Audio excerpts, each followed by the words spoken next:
All right, gang, this is Hexy. Welcome back to Gettysburg in my game room, 77, advanced.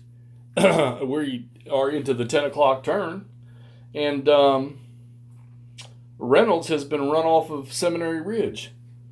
So, well, I don't want to say, yeah, timing is not historically accurate, but with my masterful generalship of the Union infantry and cavalry, I had moved Meredith and Cutler come up the road through Gettysburg and got behind Buford. They were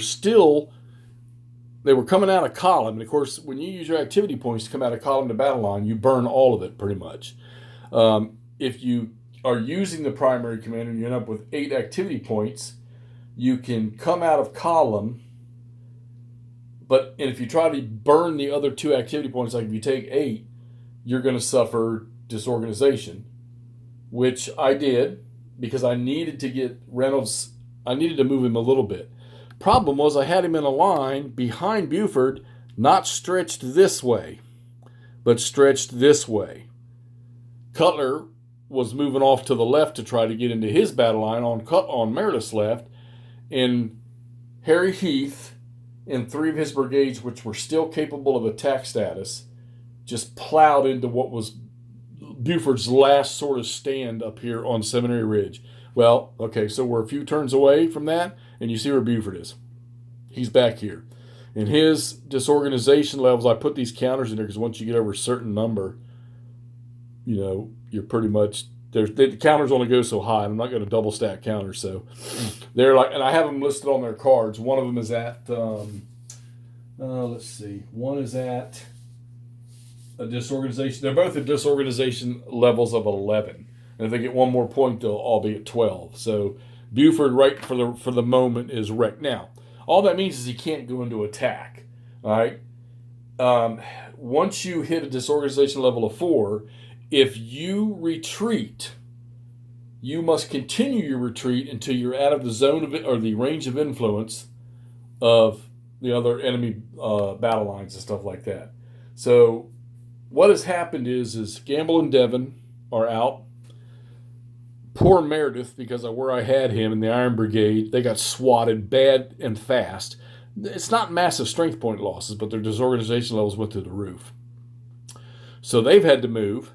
And then Cutler suffered an assault up here by Pettigrew, who had not been touched or even used yet.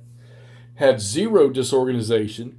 He hit him, and you can already see Cutler has already gone up to a 7 disorganization level. So he's had to back off. Now, all right, so Davis and Archer, they've got over their 4 levels of disorganization, so they've backed off. They're gonna rest.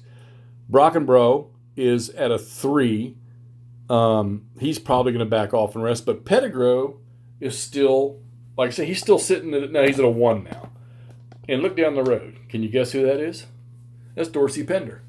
And Dorsey Pender's now coming on the map. And he's going to get up in there. I haven't decided yet whether he's going to go left or right. It's probably going to be right just because of where the Union are coming in at. All right, so now one thing I have an issue with, and I'm not going to say that I'm right and they're wrong, because I think it's always been a sort of a talk of confusion that people really know, is that Doubleday, when you play Terrible Swift Sword, Doubleday comes in here. Well, he came in on the Emmitsburg Road here, all right? And I've heard about Rowley coming in over here on the Nunnemaker Road in the battleground games from John Tiller. Here's Robinson, which that strikes me odd because I always thought Robinson came in shortly after 1st Division. So he's on his way. And then here's Oliver O. right here. His troops will be following here shortly. All right. So they're headed to Gettysburg, but I don't know at 10 o'clock. I figure it could be 2 to 3 turns before Pender can get into a place where he can do something. But we've already pushed the Yanks into Gettysburg and beyond the sunken road, or almost to the sunken road right here. And like I say, Pettigrew's pretty much unharmed for the most part. And they got a lot of guns that are going to be able to get into position here now on the higher grounds. And then, like I say, Pender's going to roll up. And, of course, you know what's going to happen after that. Around lunchtime, you're going to see Rhodes over here. And then you're going to see Early coming down the Harrisburg Road. Okay? So this is going to get real interesting, I think, real fast. I think for the next few turns, it's going to be probably not a ton of shooting other than maybe artillery because, well, Pettigrew is really the only force that can do anything offensively because the First Corps can't. People need to so if you don't do anything for a turn, you can start to recover, all right? So Pettigrew's going to have to keep up the action on First Corps so that they can't recover some of that disorganization. Buford's probably going to start to recover. Meredith will probably start to recover because he's inside the town. So I don't know, the location on the map compared to historical time and location is not right. But if they recover in here, you're probably going to get the same balance of where it was historically, except for they're just going to be in the town and not running away yet. A lot of guns sitting here for the Yanks that can shoot, and there's more coming.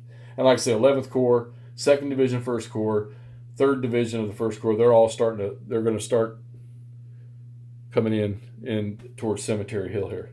I don't know. We'll have to see how this develops, how close to real is, or how close to historical this gets. But this is Gettysburg 77 Advanced. It's got holes. There's holes in the rules. And you kind of have to decipher for yourself, or you kind of have to make your own decision on, well, how do you do this? It's not written in the rules. And I know there's 5 pages of errata, but there's still some blank spots. But I'm going to say it. I know 1 or 2 other people have said it. This game is playable. It's time-consuming. And, my counter, the number of counters I have on the map is not up there yet, but you can see it's starting to grow.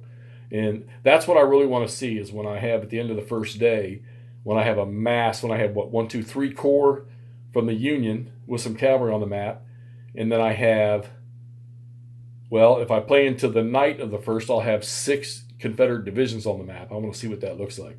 All right, so let's get posted so you can see to the 10 o'clock turn on July 1st of Gettysburg 77 Advance from Avalon Hill. See you soon.